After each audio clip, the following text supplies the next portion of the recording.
والصلاة والسلام على من قال نبي آدم بين الماء والطين.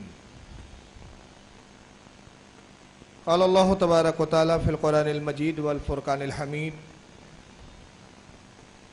لا تشرك بالله إن الشرك لظلم عظيم. صدق الله العظيم. صدق صادق المصدوق عليه الصلاة والتسليم. ان الله وملائكته يصلون على النبي يا ايها الذين آمنوا صلوا عليه وسلموا تسليما. اللهم صل على سيدنا مولانا محمد جد الحسن والحسين وعلى آله وأصحابه وأهل بيته وذرياته وبارك وسلم. صلاة والسلام عليك يا رسول الله صلی اللہ تعالیٰ علیہ وسلم. آج کی عظیم الشان بزم جس کے سجانے اور سنوارنے کا سہرا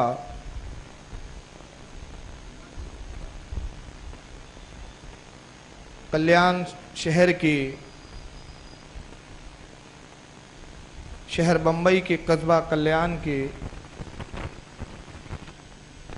ان باہنر باصلاحیت اہل سنت والجماعت کے نوجوانوں کے سر ہے کہ جنہوں نے توحید کو سمجھنے اور سمجھانے کے لیے آج کا یہ جلسے کا انعقاد کیا. یہ تمام نوجوان اور ان کے سرپرست صاحبان جس عنوان اور جس تحریک کی نسبت سے جڑے ہوئے ہیں وہ آپ سبھی جانتے ہیں کہ وہ نوجوانان اہل سنت تنظیم رجب ہے. کیا نام ہے؟ انجمن. اچھا جی مفتی نان پارہ حضرت رجب علی شاہ علیہ رحمت و رضوان کے نام سے یہ تحریک یہ تنظیم منسوب ہے، انجمن فیضان رجب. الحمدللہ اس کے زیر اہتمام آج کا یہ عظیم شان جلسہ منعقد کیا گیا ہے جس کا عنوان توحید ہے. میرے لیے بڑی خوشی کی بات ہے کہ کلیان کی سرزمین پر پہلی بار حاضر ہونے کا موقع میسر آیا. اور دوسری خوشی کی بات یہ ہے کہ میں مذہباً حنفی ہوں اور جلسے کا انعقاد جن حضرات نے کیا وہ ان کا تعلق شوافع سے شافعیت سے ہے. شافعی حضرات کا جلسے کو منعقد کرنا اور ایک حنفی مقرر کو بلانا اس بات کی غمازی کرتا ہے کہ ہم عقیدے میں ہم سب ایک ہیں. عقائد کے تعلق سے ہمارے ائمہ اور ہمارے درمیان میں کوئی اختلاف نہیں ہے. اللہ کا فضل و کرم ہے کہ چاروں مسلک آج اپنی پوری آب و تاب کے ساتھ موجود ہے. ہمارے چاروں مذاہب چاہے حناف ہو، شوافع ہو، مالکیہ ہو یا حنابلہ ہو، چاروں مذاہب کے ماننے والے آج پوری دنیا میں پھیلے ہوئے ہیں جو سواد اعظم ہیں. اعلیٰ حضرت فاضل بریلوی نے بڑی پیاری بات فرمائی. ارشاد فرمایا کہ اسلام ان کی ماں اور باپ ہے اور اسلام کے 4 بیٹے ہیں. ایک بیٹے کا نام حنفی ہے، دوسرے بیٹے کا نام شافعی ہے، تیسرے بیٹے کا نام حنبلی اور مالکی. ان کی اصل اسلام ہے، ان کی اصل دین ہے، ان کی اصل اہل سنت والجماعت ہے. اور اس پر تمام علماء اہل سنت کا اجماع ہے کہ فی زمانہ حق جو ہے ان 4 مسلکوں میں، ان 4 مذاہب کے اندر، ان 4 مذاہب پر مشتمل ہے. جو اس سے خارج ہے وہ گمراہ اور بددین ہے. بہرحال آج کا عنوان ہے توحید، اور یہ ایک بہت دلچسپ بھی موضوع ہے اور ایک بڑا وسیع موضوع ہے. اس موضوع اور اس عنوان کو رکھنے کی ضرورت کیوں محسوس ہوئی؟ اس کی صرف یہ وجہ ہے کہ آج کچھ ایسی تحریکیں،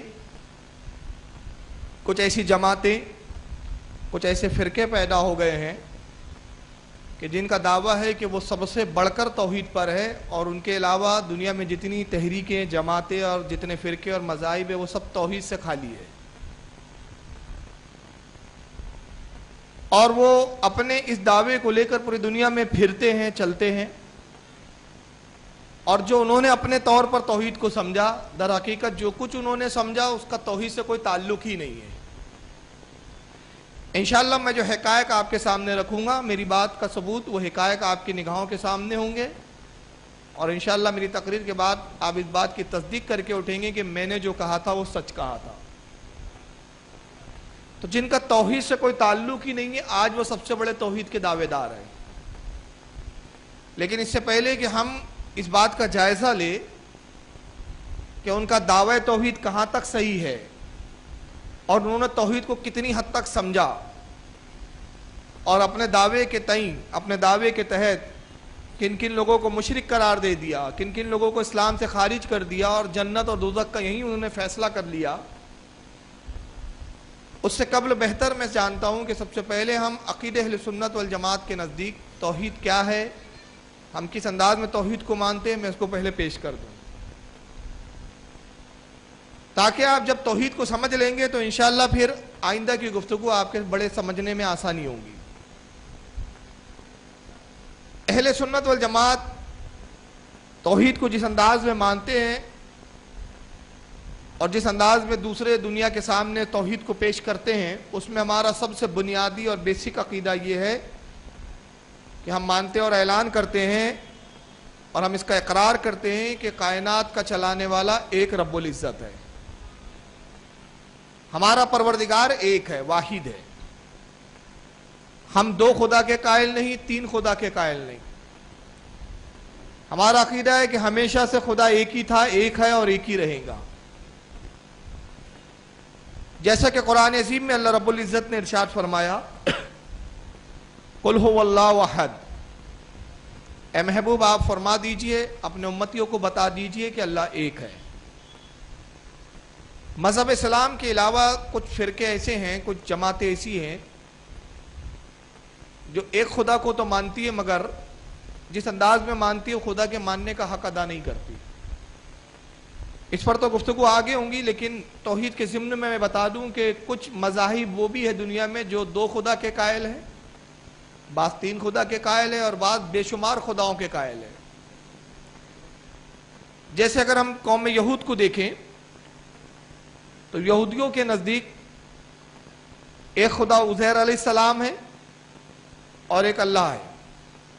عزیر علیہ السلام کو خدا کا بیٹا تصور کرتے ہیں، کہتے کہ عزیر خدا کے بیٹے ہیں، اور جب اللہ نے اپنا بیٹا عزیر کو پیدا کیا تو اپنی خدائی کا نصف حصہ عزیر کو دے دیا، معاذ اللہ۔ اسی طرح آپ مجوسیوں کو دیکھیں، جن کو آج کل ہم پارسی کہتے ہیں، حالانکہ وہ ورڈ فارسی ہے، فارس کے رہنے والے، ایران جو جس کا آج نیا نام ہے، لیکن چونکہ وہ اپنے آپ کو پارسی کہتے ہیں اس لیے ہم بھی پارسی کہتے ہوئے کہہ رہے ہیں، اور در حقیقت ان کو مجوسی کہا گیا، جو آگ کی عبادت کرتے ہیں، آگ کی پوجا کرتے ہیں۔ خدا کے تعلق سے ان کا عقیدہ ہے کہ خدا دو ہے، ایک خدائے خیر ہے اور ایک خدائے شر ہے۔ ایک خدا وہ ہے جو خیر کا کام کرواتا ہے، وہ بندوں کو خیر کی طرف دعوت دیتا ہے، بندوں کو خیر کی طرف توفیق دیتا ہے، اور ایک خدائے شر ہے جس کے ذریعے برائیاں بھی ہوتی ہیں، معاذ اللہ۔